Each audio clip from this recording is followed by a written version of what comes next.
매주 월요일 정치 현안을 품격 있게 토론하는 품격 토론. 오늘은 홍익표 전 민주당 의원과 이용호 전 국민의힘 의원과 함께합니다. 안녕하세요. 네, 안녕하세요. 반갑습니다.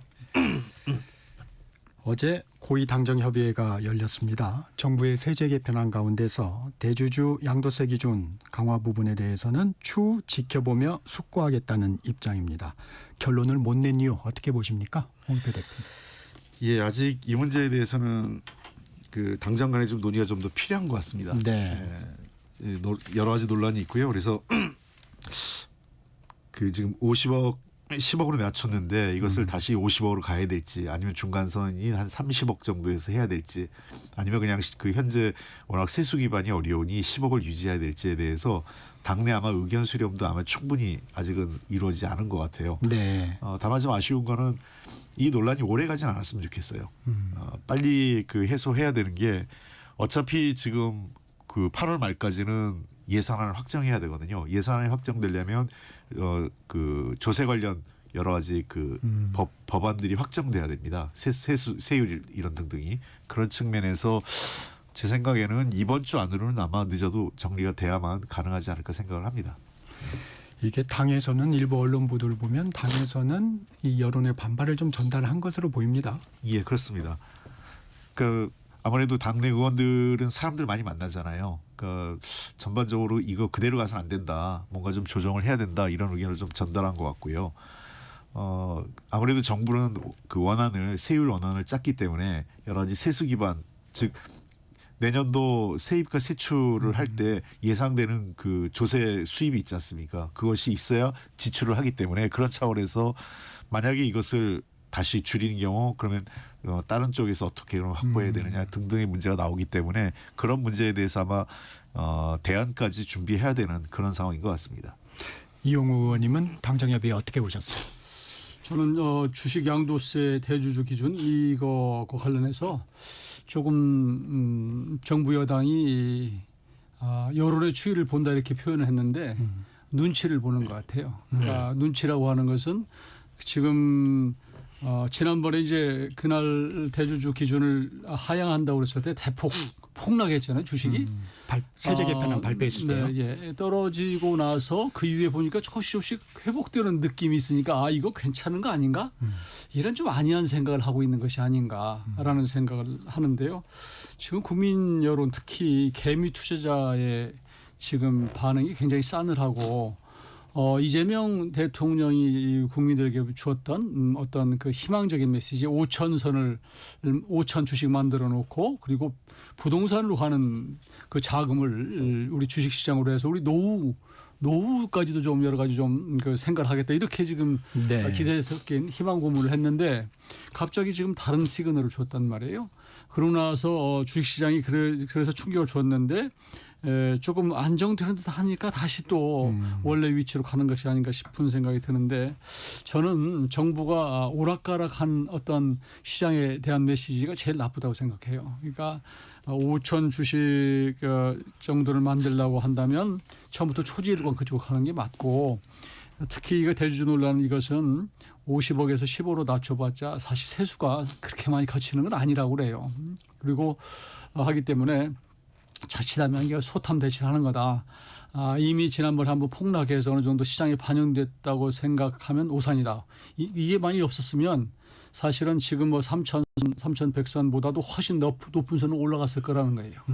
그런 차원에서 보면 좀 더 정직한, 그리고 일관적인 정책, 그리고 자본시장 활성화에 관한 여러 가지 좀 이런 것들을 정부 여당이 확고하게 해주는 것이 맞다.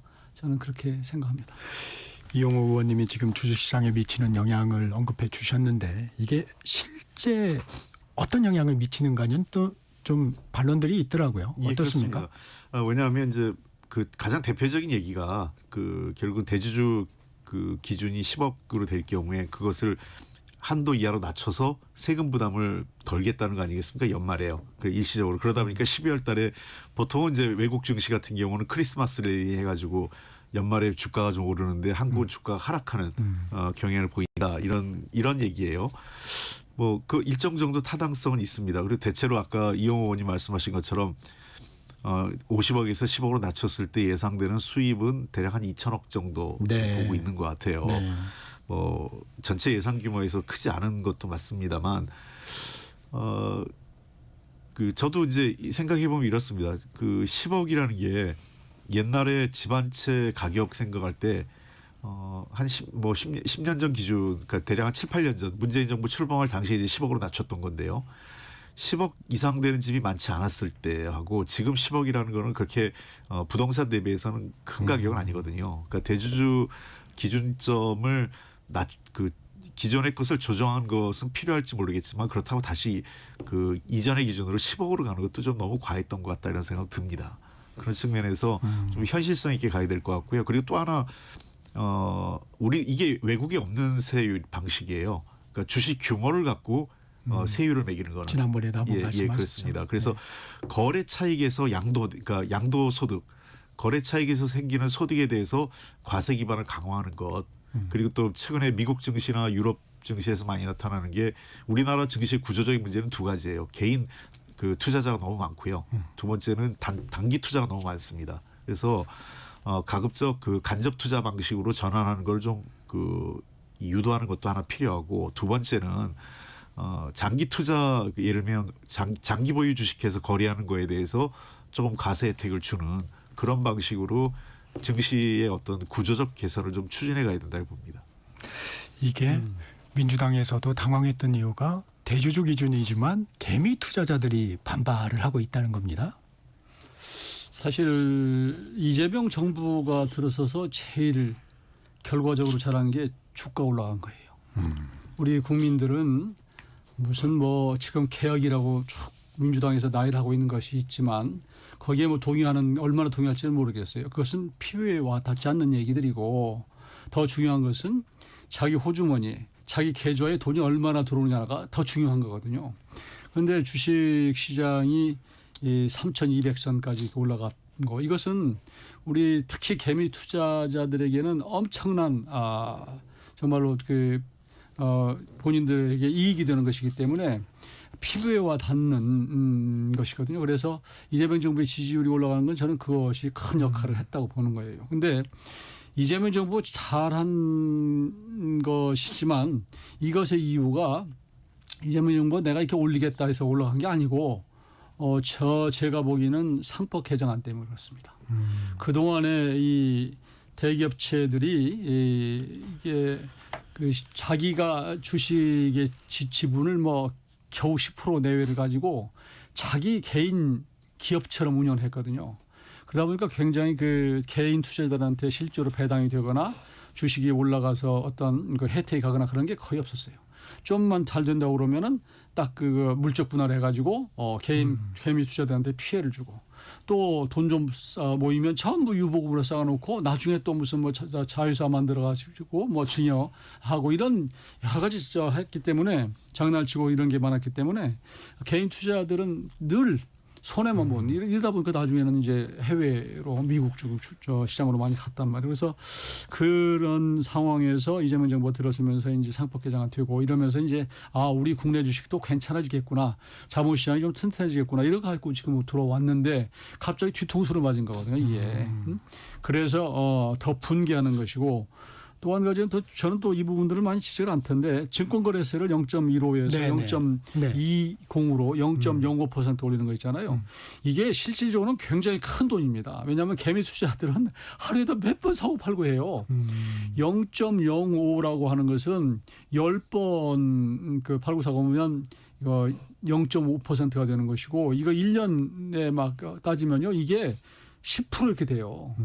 이래서 이것도 정말로 이게 미국에는 이거 없거든요. 사실 수수료라는 게 없어요. 팔고 사고 할 때 수수료가 없는데 우리는 0.15에서 다시 0.20으로 올린다는 건 굉장한 건데 우리 지금 개미 투자자들이 여기에 대해서 별로 얘기를 안 해서 그렇지 저는 이게 더 피해를 준다고 보고요. 이런 것들이 알게 모르게 결국은 우리 자본시장을 더 튼튼히 해서 우리 국민들의 개미 투자자들의 그 어떤 주머니를 불려주는 쪽으로 생각한다면 이런 아까 뭐 세제 개편 관련해서 이런 또 이런 것들은 소탐 대실이다. 아까 말씀하셨잖아요. 2천억 벌겠다고 이게 엄청나게 충격을 주고 잘못된 시장에 시그널을 주는 것은 아주 우리 스스로 저 자본시장을 더 어렵게 만드는 저 결과를 가져올 수밖에 없다. 그래서 저는 조금은 우리 국민 여론을 무섭게 생각한다면 다시 처음으로 뭐 자존심 생각하지 말고 50억으로 그냥 환원시키는 게 어떨까 이런 생각합니다. 네, 오늘 또 관심이 가는 부분이 국무회의입니다. 오늘 이재명 대통령 임시 국무회의를 열어서 광복절 특별 사면 대상을 확정을 하는데 조국 전 조국혁신당 대표의 사면에 관심이 갑니다. 어떻게 전망하십니까, 홍익표 대표님?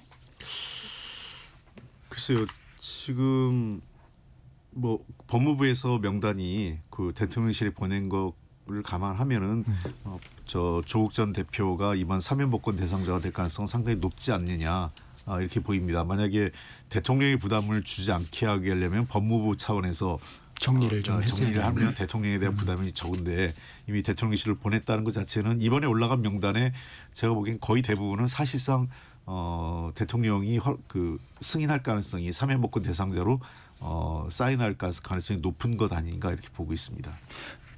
이용우 의원님도 그렇게 생각하세요? 지금은 이제 물르기가 어렵게 됐잖아요. 지금 어차피 이게 시작된 게 민주당 여권 내부에서 조국 사면하라 이렇게 요구하지 않았습니까?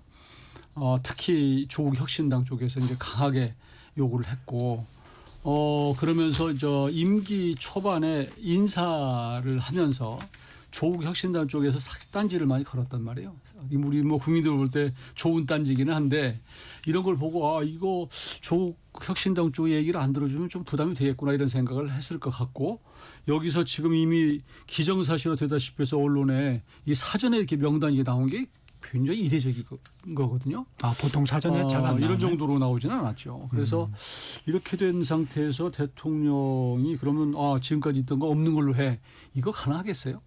저는 그냥 갈 수밖에 없는 상황이 아닌가. 그런데 국민 여론은 썩 좋지 않다. 썩 좋지 않은 게 아니고 매우 안 좋다. 저는 그렇게 보고 이런 상황에서 대통령이 그래 우리 국민들의 여론을 생각해서 우리 정치인 사면은 이번에 하지 맙시다. 이런 정도로 하면 오히려 이재명 대통령은 올라갈 수 있을 텐데 이재명 대통령도 제가 보기에는 뭐 쉽지 않을 것 같은데요.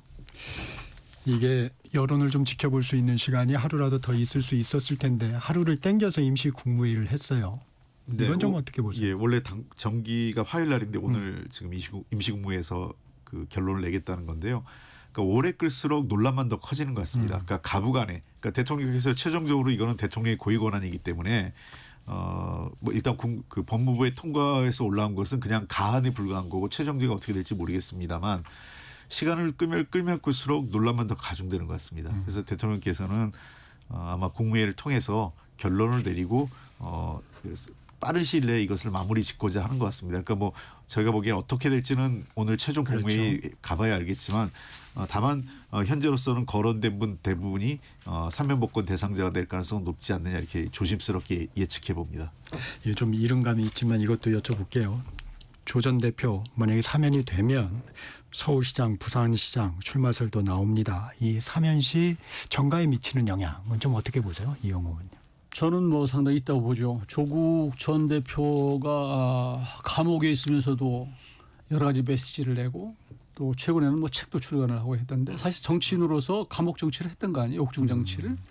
그런데 이제 그것을 벗어나서 본인의 사법적인 것을 완전히 벗으면 이제 날개 달고 헐헐 날아가는 거죠.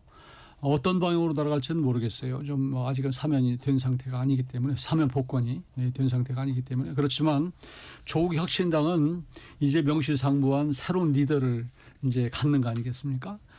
그러면 여권 내에서 지금 국민의힘의 어떤 정책 입지가 너무 약하기 때문에 그것을 대신해서 조국 혁신당이 뭔가 역할을 해야 되겠다는 생각을 단단히 할 것 같아요. 저는 자기 지분도 확실히 차지를 하고 여권 내의 야권 역할을 좀 해야 되겠다. 그러면서 좀 정치적 위상을 높여가야 되겠다 하는데 그 중심은 당연히 조국 전 대표가 되지 않겠습니까?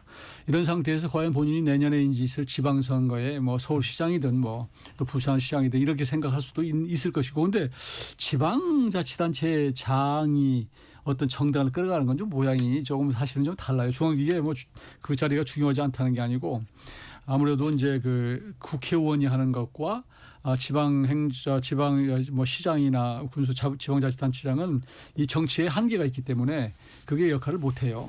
그런 차원에서는 본인의 역할을 앞으로 더 하려면 결국은 보궐선거를 저는 생각하지 않을까.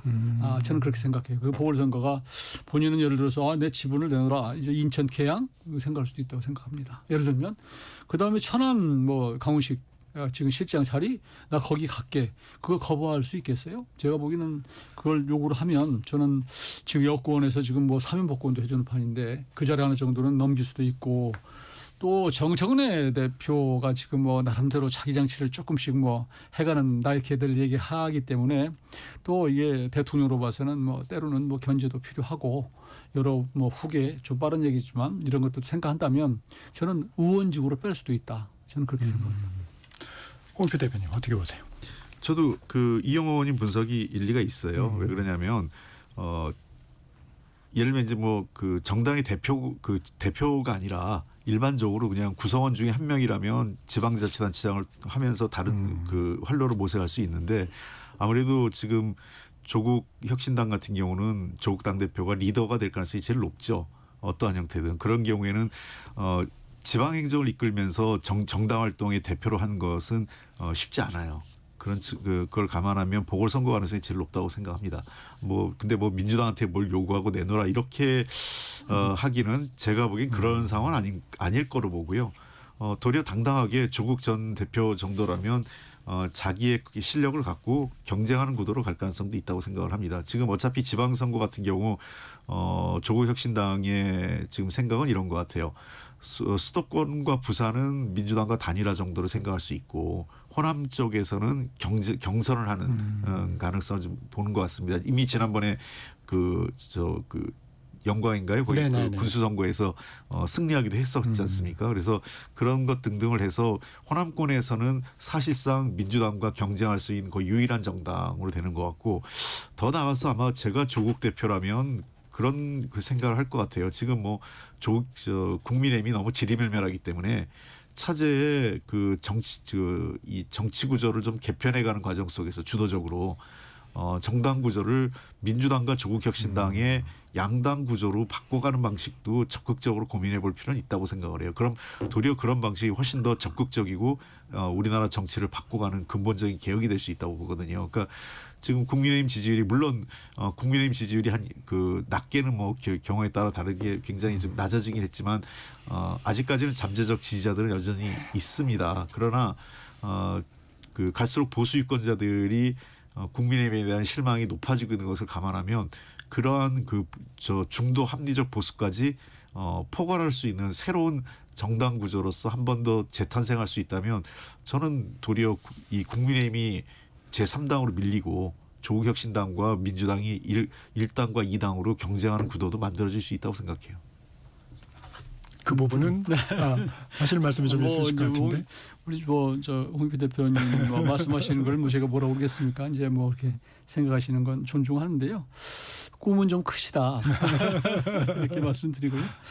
저는 한국의 정당들이 보수 이념 정당으로 딱 이렇게 선명하게 자리 잡은 게 아니기 때문에 지금 계엄 이후에 탄핵 이후에 매우 당들이 지리멸렬하고 지금 민주당이 가는 것도 제가 보기에는 그렇게 정상적으로 보이지는 않아요. 여러 가지 정청래 대표 언행을 보면 이건 국민들이 볼 때 이게 과연 어떻게 받아들일까 하는 의구심을 갖고 있는 상태이기 때문에 저는 이런 과정을 거치면서 한국의 정당들이 정말 국민을 위한 정당으로 거듭날 수 있다면 좀 이렇게 유동적인 상황에서 합종연행도 하고 할 수 있다면 좋겠는데 그게 지금 과연 초기에 가능할까? 이게 이제 선거를 총선을 앞두고 있다거나 하면 어떻게 모르겠는데 하여튼 그 조국당이 그런 생각을 할 수는 있겠지만 쉽지는 않을 것이다. 저는 그렇게 봅니다. 이재명 대통령 민생 회복 사면의 방점을 찍었는데 조국 전 대표의 관심이 좀 집중이 되고 있지만 다른 사면 대상자들도 좀 보겠습니다. 윤미향 전 의원이라든가 송원석 비대위원장이 대통령실에 요구했던 인물들이죠. 정찬민, 홍문종 전 의원도 포함되어 있습니다. 이건 좀 어떻게 봐야 될까요? 이번엔 용 의원님. 저는 이게 참 국민들이 볼 때 정말로 좀 창피한 그런 장면인데요. 지금 국민의힘이 처한 입장이 있잖아요. 그리고 정청래 대표는 인간하고 악수하지 인간 아닌 사람하고 악수 않겠다 이런 정도로 지금 무시를 당하고 모욕을 당하는 상황에서 뒤로 이런 서로 거래한 모습이 찍혔다고 하는 게 참으로 부끄럽습니다. 이게 죄송하다는 생각을 하고요. 그런데 이제 그 사면 명단에 이번에 정치인이 포함된 것도 적절치 않지만 또 특히 뭐 윤미향 전 의원 같은 사람이 광복절 특사에 포함된다고 하는 보도를 보고 정말로 저 국민들이 어떻게 받아들일까 저는 묻고 싶고요. 저는 차라리 최순실 씨를 좀 넣었으면 오히려 국민들이 더 수용 가능하지 않을까. 국민 통합 차원에서도 그렇고요. 윤미향 전 의원 지금 1년 6개월 형 받고 3년 집행유예. 네. 그리고 재판을 얼마나 늘렸습니까? 재판을 4년간 늦춰가지고 국회의원 다 해먹었거든요.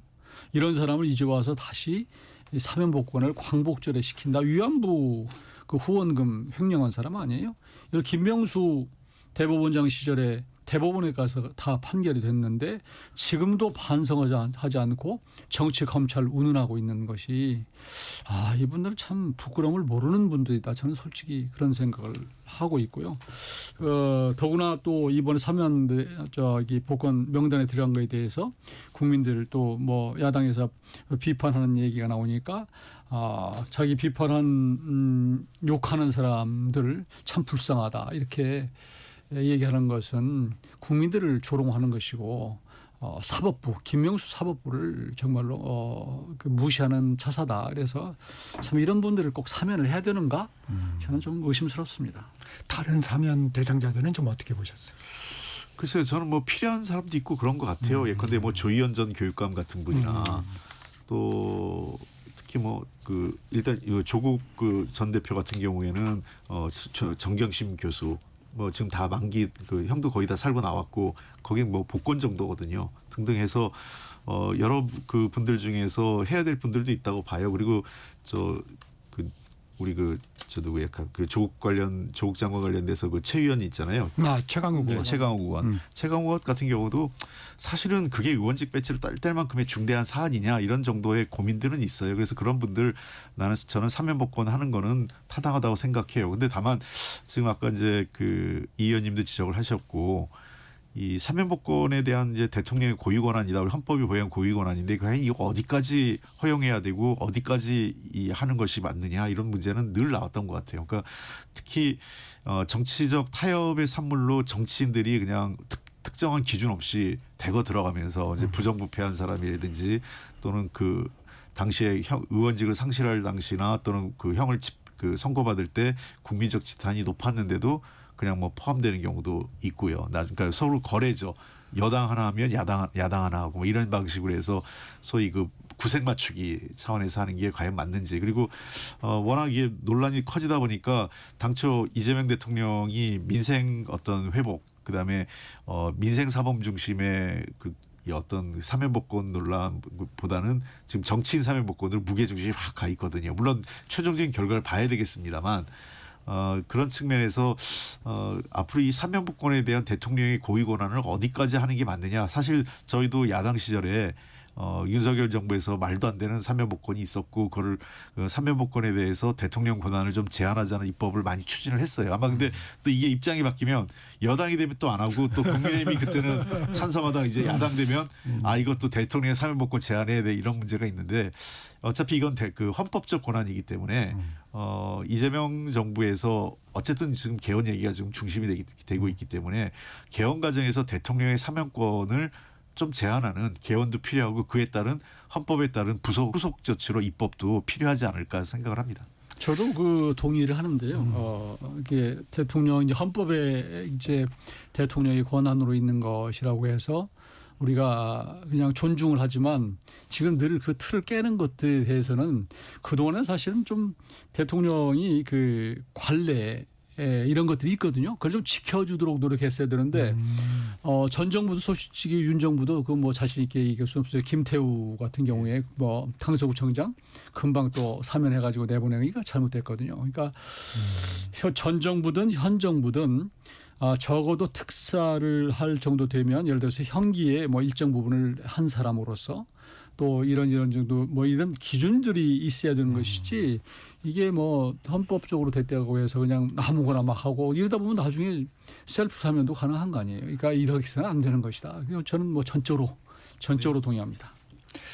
이 아침에 나온 여론조사 하나만 볼까요? 이재명 대통령의 국정 수행에 대한 여론조사였는데 리얼미터가 에너지경제신문 의뢰로 지난 4일부터 8일까지입니다. 4일에서 8일 전국 18세 이상 유권자 2,506명을 대상으로 조사한 내용인데 긍정평가가 56.5%로 전주 대비 6.8%포인트 하락을 했고 부정평가가 38.2%로 전주 대비 6.8%포인트 상승을 했습니다.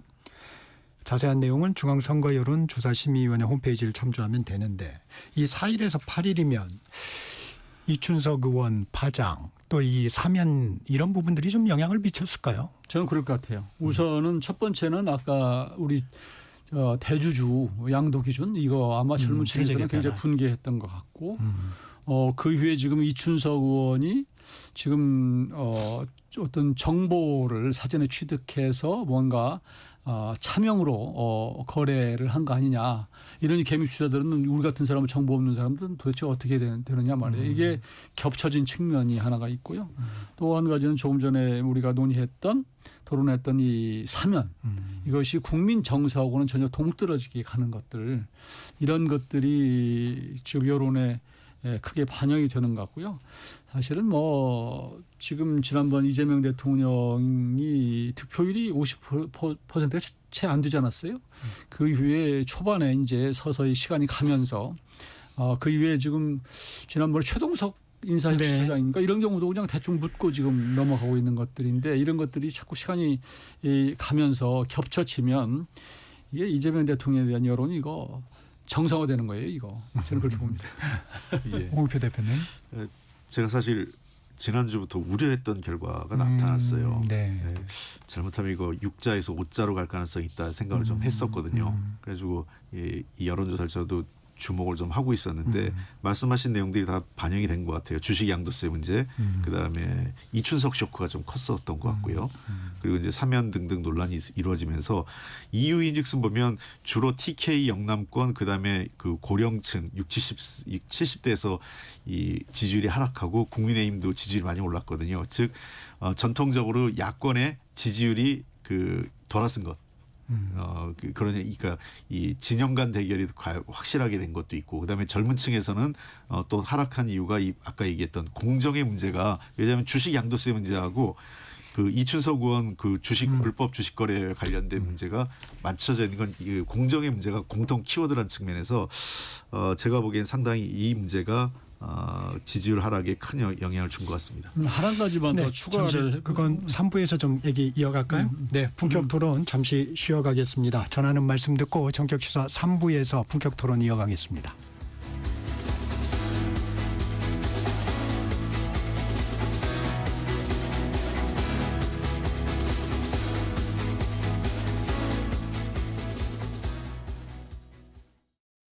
잠시 후 8시 반부터 일부 지역국에서는 해당 지역 방송을 보내드립니다.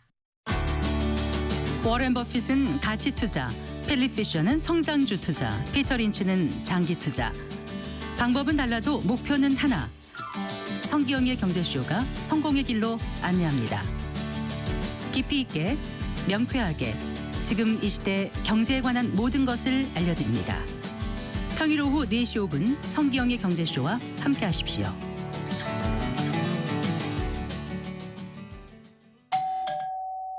편지 왔습니다. 퇴근길 지친 당신에게 힘이 되는 뉴스를 전해드립니다.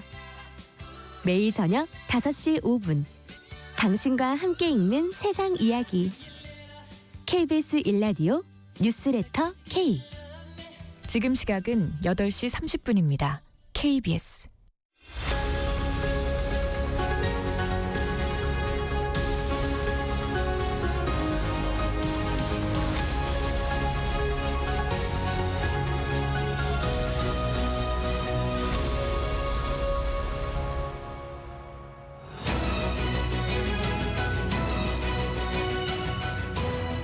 본격 토론 이어갑니다.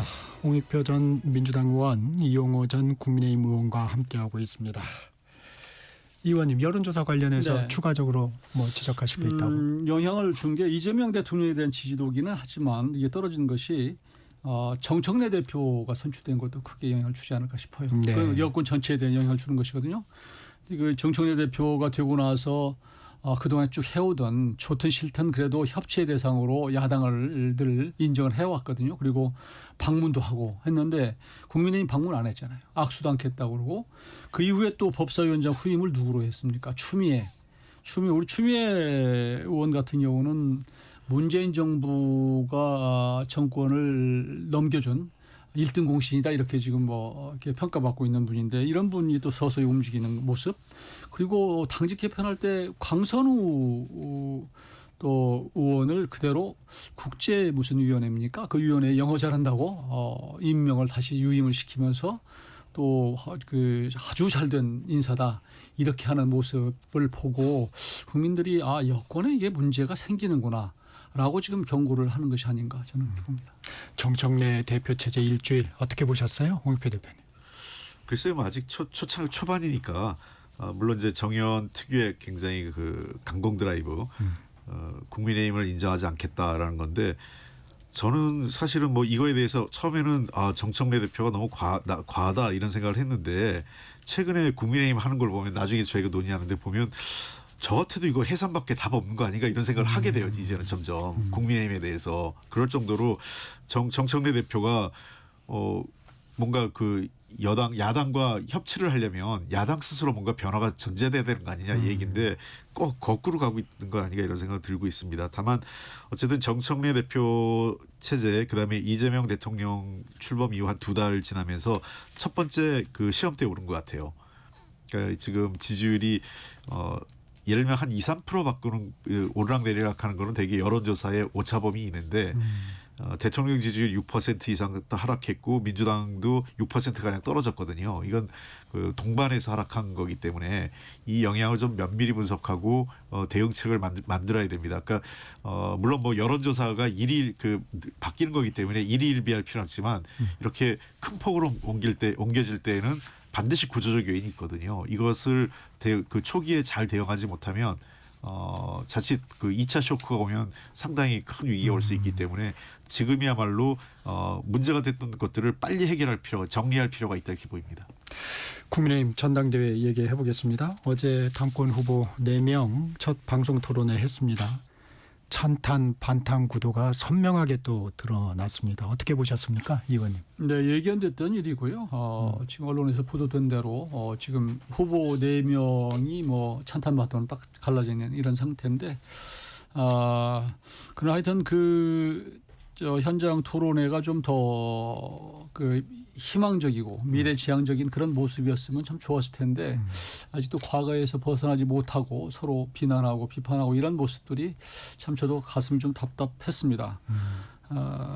그렇지만 뭐 긍정적으로 본다면 흥행은 좀 되는 것 같아요, 오히려. 예전에 박찬대, 정청래 의원 하는 것보다는 네.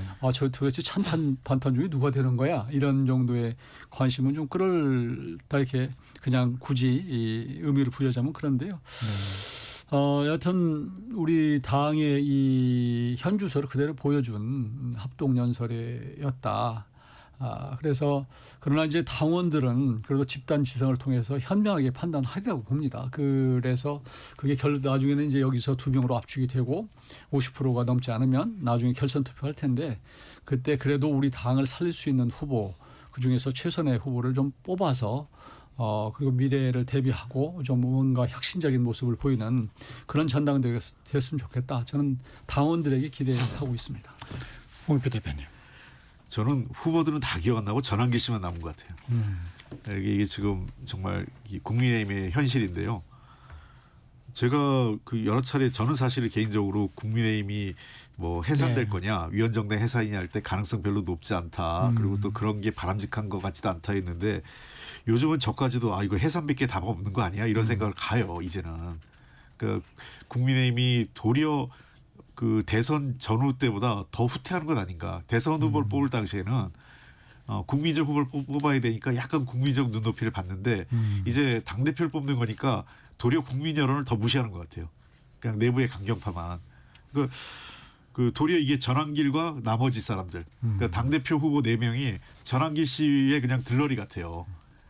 이건 정당이 이렇게 가면 안 되는 거죠. 그러니까 저는 국민의힘이 너무 그 정당으로서 매우 취약한 구조를 지금 드러내고 있는 것 같고 일부 후보들의 발언을 보면 뭐 다시 윤석열 대통령을 다시 좀 모시자는 것 같은데 야 이래가지고 이 정당이 과연 국민으로부터 신뢰받을 수 있을까? 저는 그래서 만약에 어떤 후보가 되느냐 그리고 앞으로 윤어게인으로 나가느냐에 따라서 정말 아까 제가 약간은 좀 희망조도 있었지만 제1당 2당의 구조가 뒤바뀔 수도 있다라는 걸 저는 보고 있는 거예요. 그래서 윤어게인을 주장하는 전환길 씨가 거의 주인공이 되다시피 하는 이 상황은 좀 어떻게 보십니까? 사실 좀 뭐 그 모습 자체는 언론에서는 사실은 그런 그 연설하신 분들의 내용보다는 뭔가 그래도 국민들에게 조금 더 그 재미 요소가 있는 이런 쪽을 보도하다 보니까 더 확대된 측면은 있죠. 그리고 저는 이 전환기 씨가 잘못 처신하고 있다 저는 그렇게 생각해요. 전환기 씨는 그 한국사 일타 강사 아니에요? 네. 그러니까 역사를 누구보다 현대 우리 역사를 잘 아는 분인데 정치라고 하는 게 이렇게 평면적이고 간단치 않은 영역인데 이 부분이 왜 이렇게 그냥 너무 직선적이고 단순하게 접근해서 이러는가. 본인은 자유민주 체제를 옹호하고 지키기 위해서라면 본인이 어떻게 하는 것이 이게 더 도움이 되는가를 좀 깊이 생각 한번 해봤으면 좋겠어요. 정말로. 우리 윤 대통령에 대한 정서적인 그런 마음이 있다면 그런 마음이 있다면 그 역시도 국민들의 마음을 움직일 수 있도록 내가 어떻게 처신하는 게 맞는가 하는 부분을 좀 깊이 좀 생각해 달라는 것이고요. 지금 처신하고 있는 것은 언론에 자칫하면 활용만 당하고 야당이 활용당하고 해서 우리 국민의힘을 어렵게 만드는 것이기 때문에 조금 자숙하고 좀 하는 모습을 좀 보이고 저는 야당으로 치면 김어준 같은 사람이 본인이 됐으면 하는 생각을 갖고 있는지는 모르겠는데 김어준 씨는 보면 뭐 그렇게 막 떠들지고 이러지 않아요. 그냥 있으면서도 그냥 딱 그 자기 지지자한테 어느 정도의 암시적인 이런 정도의 발언을 하고 움직이게 만들지 그냥 직선적으로 이렇게 하지는 않기 때문에 조금 그건 좀 배울 필요가 있다고 생각해요. 저는 전환기 씨 그 국민의힘이 조치를 취해야 돼요. 그 제명 조치 취하지 않으면 저는 국민의힘이 미래 없다고 생각합니다. 근데 이용호 의원님이 아까 그런 얘기를 하셨어요. 이 당원들이 현명하게 판단할 수도 있다. 예를 들면 지금 이제 당심에 호소하기 위해서 이렇게 강경한 발언들도 나오고 한다는데 예를 들면 지난번에 그 후보 교체 그 파동이 있었을 때 당원들이 한번 뒤집은 적이 있지 않습니까? 혹시 당원들이 전략적 선택을 할 가능성은 없을까요? 뭐 가능성이 없다고 할 수는 없는데 최근에 국민의힘 안팎에서 제가 지금 이러저래 그 다른 의원님들한테 들어보면 네. 우리가 생각하는 거하고 다른 방향으로 가는 것 같아요. 그러니까 도리어 그 탄핵 반대 쪽에 있는 의원들이 도리어 1, 2등 할 가능성이 훨씬 높은 그리고 소위 그 탄핵에 찬성한 의원들이 다 밀려날 최종 후보에 되지 않을 가능성이 높다고 전망을 하는 분이 점점 늘어나더라고요. 여론도 그렇게 나오고 있고요. 예. 그러니까 저는 좀 그 민주당이 원망스러운 게요. 이제 민주당은 야당이 건전한 야당이 있어야 건전한 여당이 있다 이렇게 얘기를 하거든요. 그런데 사실 우리가 보기에는 건전한 여당이 있어야 건전한 야당이 있다 이렇게 생각해요. 근데 지금 정청래 대표로 상징되는 민주당이 건전하지 않아요. 지금 특히 강경 극단주의자예요. 사실은 정청래 대표는 그다음에 행적이나 말 품행이나 언사나 이런 것들이 그렇단 말이에요. 이게 강경한 민주당의 집권 여당의 그 대표가 있다 보니까 이쪽도 전부 강경해지는 거예요. 왜냐하면 그게 그동안 합리적이고 중도적인 생각을 갖고 있는 사람들의 입지를 약화시키더라고요. 보니까. 왜 내부에서 아니 저 야당하고 싸워야지 싸울 사람을 뽑아야지 이렇게 자꾸 하는 게 무게를 싫게 만들어준다. 그래서 저는 해외에서도 구구정당이 어쩌다가 저렇게 집권을 하게 된다 이런 생각을 하는데 이게 양쪽 다 극단화되는구나. 그런 현상이 지금 생기는 거 아닌가 그런 걱정을 좀 하는데 저는 조금 전에 말씀드렸지만 하여튼 어제 이제 그저께 그 전한길 씨가 현장에서 했던 것들은 야, 또 현장에 본 사람들은 전한길 씨가 좀 너무하는데 이런 생각을 갖게 만들 수도 있는 거거든요. 그래서 좀 더 이제 나중에 1, 2위가 어떻게 나올지 모르지만 하여튼 큰 틀의 대한민국의 정당 정치의 어떤 추이나 발전을 본다면 여당도 야당을 지금 내란 정당이라고 몰이를 하면 안 돼요. 저는 많은 사람들이 내란 정당 그러니까 그게 뭐 거의 세뇌되다시피 하고 그냥 말끝마다 내란 정당이라는데 도대체 무슨 근거 가지고 내란 정당이라는지 모르겠어요, 솔직히. 그래서 그러니까 저도 그런 측면에서 있어서 여당이 책임지고 지금 50%도 안 되게 지금 이재명 대통령 좋아서 뽑았습니까? 국민들이 솔직히 윤석열을 싫어서 뽑은 거지요. 그렇게 생각해요, 많은 사람들이. 그렇기 때문에 조심조심 대한민국의 미래를 위해서 정치 발전을 위해서 사실은 좀 진중하게 갔으면 좋겠는데 이걸 상대를 핀치에 몰고 밟아서 이걸 집권당이 가겠다고 하는 이런 포지션을 갖고 가다 보니까 야당도 비슷하게 지금 가는 거 아닌가 싶은 생각이 들어서 많이 걱정이 된다. 그런 말씀 드립니다. 이 말씀에는 한 예. 말씀 주셔야 될 것 예. 같아요. 그 선거라는 게 꼭 좋아서만 이기는 게 아니라 상대가 못해서도 이기는 거기 때문에 저는 뭐 그 최근에 이재명 대통령의 행보나 그 정책 방향에 대해서는 국민적 지지가 상당히 높다. 물론 최근에 약간 지지율이 이번 주에 떨어지긴 했지만 저는 뭐 지금 현재로서 대통령에 대한 평가는 상당히 긍정적이다 이렇게 보고요. 정청래 대표 탓을 하기 전에 국민의힘이 먼저 바뀌어야 돼요. 제가 여러 차례 저는 기회가 있었다고 보는데 이런 식으로 그 가면은 정말 국민의힘의 미래가 없습니다. 그리고 그 뭐 맞습니다. 뭐 여야라는 게 서로 그 손이 닿아야 뭐 박수 그 손뼉도 치는 거니까 그런 면도 측면이 있지만 상대가 상대 때문에 우리가 더 나빠진다 이렇게 탓하는 게 아니라 국민의힘 자체가 스스로 개혁할 의지가 있느냐.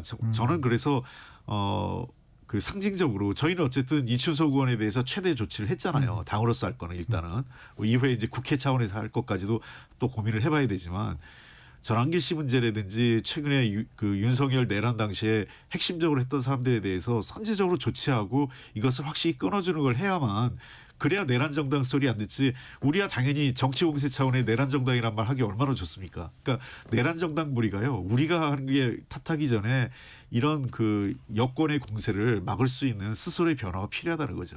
저도 뭐 동의를 해요. 사실은 저도 답답한 마음에 무슨 얘기를 하긴 하는데 정말로 이게 헤쳐모였으면 좋겠어요. 근데 이게 당장 총선이 있거나 뭐 있으면 좀 헤쳐모기가 쉬운데 그게 어렵다고요. 구조적으로. 그러다 보니까 말씀드리는 거고. 그렇지만 하여튼 어려운 상황에서 세상 만사가 바닥치면 다시 올라오는 것이기 때문에 신임 당대표가 뽑혀서 정말로 확실하게 개혁을 하고 지금 국민들 눈높이에 맞춰서 뭐 하여튼 인적 쇄신 이런 것들도 좀 가시적으로 보여주고 이런 것을 할 필요는 있다고 생각을 해요. 지금 홍익표 대표님 그 이춘석 의원 그 후속 조치에 대해서 말씀을 주셨는데 이 대통령의 엄정 수사 지시 또 여당의 신속한 제명 조치 이 정도면 이제 이춘석 의원 파장은 좀 잦아드는 건가요, 이용 의원님? 다른 뉴스들이 많이 나오고 이다 보니까 이제 뉴스에서 좀 밀리는 측면이 있지만 근본적으로 이춘석 의원이 차명으로 이 주식을 자기가 미리 취득한 정보를 가지고 선행 매매를 했다. 이것은 있을 수 없는 일이에요. 국회사에 이런 일은 없었어요. 그런 의혹이긴 하지만 그래서 일단 뭐 탈당을 하고 이쪽에서 제명 조치를 취했지만 이분이 국정기획위에 관련 분과위에 있었잖아요. 이게 저는 개인적으로 이춘석 의원도 알고 그래서 이분이 이게 광범위하게 무슨 구조적 이게 대대적으로 뭔가를 했다 이렇게 생각은 않지만 그래도 국민적 의혹을 불식시키기 위해서는 그 국정기획의 그 분과위 관련된 정보를 취득할 수 있는 사람은 아마 당 차원에서 좀 아니면 자발적으로라도 본인들의 계좌를 좀 이렇게 주식 거래를 아니면 가족 거래까지 이걸 좀 오픈했으면 좋겠다. 다 전수조사 해가지고 이런 조치는 미리 취하고 거기서 만에 하나 진짜로 보고 좀 더 연관된 게 나온다면 그때는 더 대대적으로 할 수 있는 그런 측면이 있는 것이고요. 또 하나는 이제 경찰이 상당히 크게 지금 이렇게 수사를 한다고 그러니까 이걸 조금 빨리빨리 신속하게 수사를 해서 국민적 의혹이 있다고 의혹을 좀 불식시키는 이런 측면의 수사 오픈을 좀 할 필요가 있다라는 것이고 이게 이춘석 의원의 개인의 문제가 아니라 국회 전체 국회의원 전체에 대한 불신이 굉장히 큽니다. 사실은 국회의원들은 다 저렇게 해 이런 거거든요. 그래서 이것은 좀 일벌백계 차원에서 좀 조치도 취했지만 그러나 그 후속 조치로 필요하면 전수조사도 하고 하는 그런 후속 조치를 할 필요가 있다고 생각합니다. 홍표 대표님 마지막으로 지금 말씀하신 국정기획위의 전수조사 이런 부분에 대해서는 필요하다고 보십니까? 전수조사를 근데 당이 할 수는 없어요. 한계도 있고 저는 뭐 예컨대 뭐 다 전면적으로 확대하기 뭐하고 저 경제 이분과 있잖아요. 그 위원들 대상으로 금융당국은 그 계좌 거래를 볼 수 있어요. 그러니까 금융당국이 영장 없이 볼 수 있기 때문에 그걸 한번 보고 만약에 좀 문제가 있다 판단되는 경우에는 저 검찰이나 경찰에 수사 의뢰할 수 있거든요. 그래서 뭐 저는 금융당국이 좀 더 적극적인 것을 해서 한번 살펴볼 필요는 있다 이렇게 생각을 하고 이걸 뭐 특검으로 하거나 전수조사를 하는 것 자체는 실효성도 없고 결과도 안 나올 거예요. 현재로서는. 그리고 어떤 범죄 혐의도 없는데 그냥 수사한다 이것도 사실 맞지 않죠. 그건 과잉 수사가 될 수 있기 때문에 다만 금융당국이 한번 볼 수 있는 권한이 있기 때문에 금융당국을 통해서 보고 문제가 있는 거래는 제대로 수사하게 하고 이춘석 의원 거는 아마 빨리 경찰이 신속하게 해서 차명 계좌 정도가 확인되면 아마 제가 보기에는 이춘석 의원이 스스로 의원직을 사퇴하는 게 맞을 것 같아요. 지금 본인이 제일 잘하니까. 왜 그러냐면 국회에서 의원직 제명도 제가 여야 우리 민주당 쪽도 분위기를 들어보면 거의 시간 문제 아닐까 싶어요. 네, 오늘은 여기까지 듣겠습니다. 본격 토론 홍익표 전 민주당 원내대표 이용호 전 국민의힘 의원과 함께했습니다. 고맙습니다. 네, 고맙습니다. 전격 시사 듣고 계십니다.